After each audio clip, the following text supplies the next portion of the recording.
2019 সালের অক্টোবরের কথা। সে সময় আমাদের স্কুল কলেজে বন্ধ ছিল, তাই আমি আর আমার কাজিনরা মিলে সিলেটের উদ্দেশ্যে একটি ট্যুর প্ল্যান করি। আমাদের সাথে আমাদের খালা ফুপুরা এবং এক মামা মামিও যোগ দিলেন। আমরা নারায়ণগঞ্জ থেকে দুটো হাইএস মাইক্রোবাস ভাড়া করে সিলেটের উদ্দেশ্যে রওনা হলাম। যে মামা আমাদের সাথে ছিলেন, সিলেটে তার এক বন্ধুর বাসা। তার বন্ধু আর তার ফ্যামিলি ঢাকায় শিফট হওয়ায় সে বাসাটি এখন পরিত্যক্ত অবস্থায় পড়ে আছে।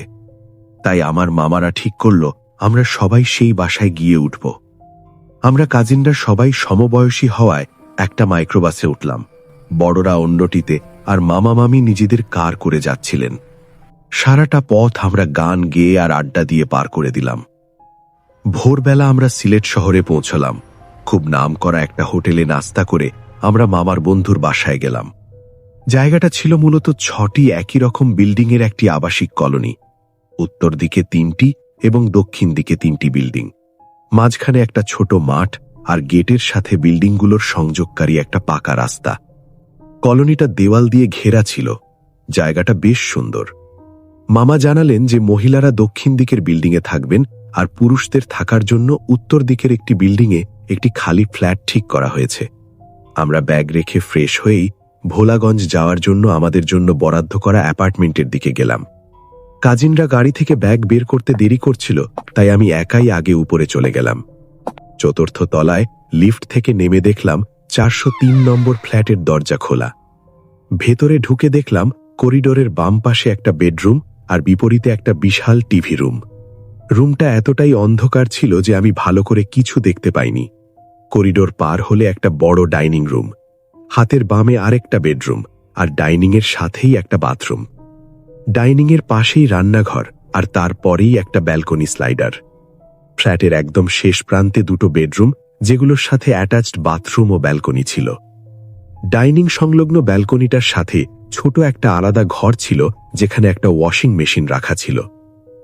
অবাক করার বিষয় হল, ফ্ল্যাটটাতে আসবাবপত্র আর ইলেকট্রনিক্স সব ছিল, কিন্তু সেটা খালি পড়েছিল। আমি ভেতরে ঢোকার সময় হুট করে দেখলাম একটা বিড়াল কোথা থেকে জানি এসে পাশের অন্ধকার রুমটার ভেতর দিয়ে ডাইনিং রুমে ঢুকে অদৃশ্য হয়ে গেল। আমি কিছুটা অবাক হলেও ঘুমের অভাব ভেবে গুরুত্ব দিলাম না, কিন্তু হঠাৎ অনুভব করলাম আমার কাঁধ দুটো খুব ভারী হয়ে গেছে। আমি কোনো মতে করিডোরের পাশের রুমে ব্যাগ রেখে বেরিয়ে এলাম। সেখানে তখন কাজের লোকেরা পরিষ্কার করছিল।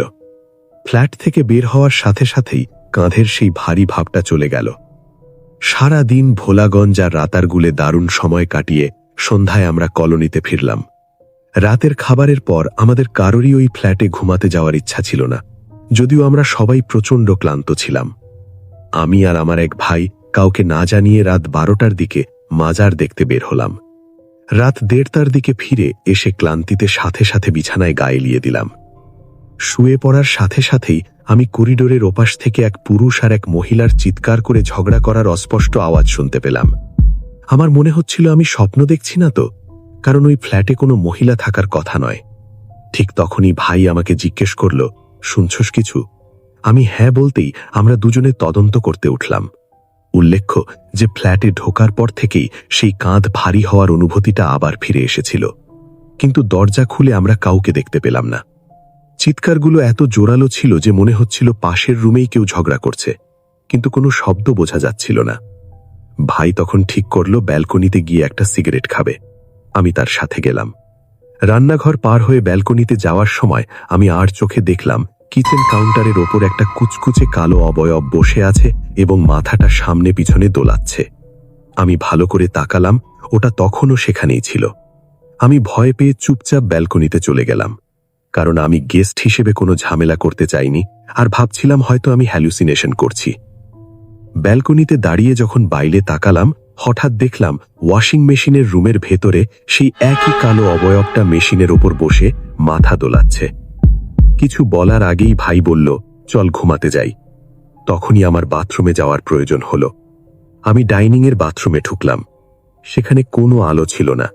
ফোনের টর্চ জ্বালিয়ে আয়নার দিকে তাকাতেই আমার রক্ত হিম হয়ে গেল। আয়নায় আমার কোনো প্রতিফলন ছিল না। সরাসরি আলো ফেলার পরও আয়নায় কিছুই দেখা যাচ্ছিল না। আমি ভয়ে থমকে গেলাম। তখন আমি নিশ্চিত হলাম যে এখানে অতি প্রাকৃত কিছু ঘটছে। দ্রুত রুমে ফিরে দেখি ভাইয়া মেঝের দিকে তাকিয়ে আছে। আমি কোনো কথা না বলে ভাইয়াকে নিয়ে রুমে গিয়ে দোয়া পড়তে পড়তে চোখ বন্ধ করে শুয়ে থাকলাম।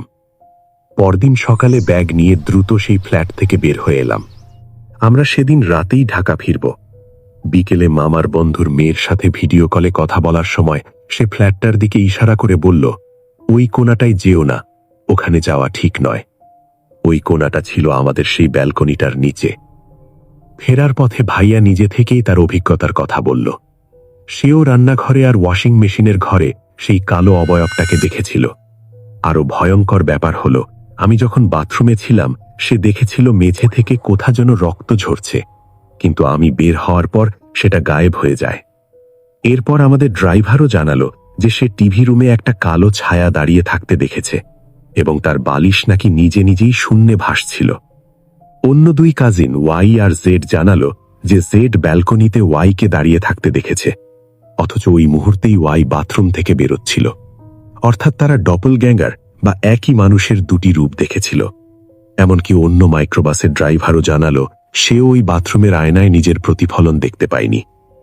পরে মামার বন্ধুর মেয়ের কাছ থেকে জানতে পারলাম যে ওই অ্যাপার্টমেন্টটি যে ভুতুড়ে সেটা তারা জানত। তারা ভাবেনি মাত্র এক রাতেই আমরা এত কিছু টের পাব। সে জানালো ওই বিল্ডিংটি যেখানে করা হয়েছে সেখানে আগে একটি পুকুর ছিল। ওই জায়গার মালকিন এক মহিলাকে তার নিজের আত্মীয়রা খুন করে লাশ 3 টুকরো করে পুকুরে ফেলে দিয়েছিল।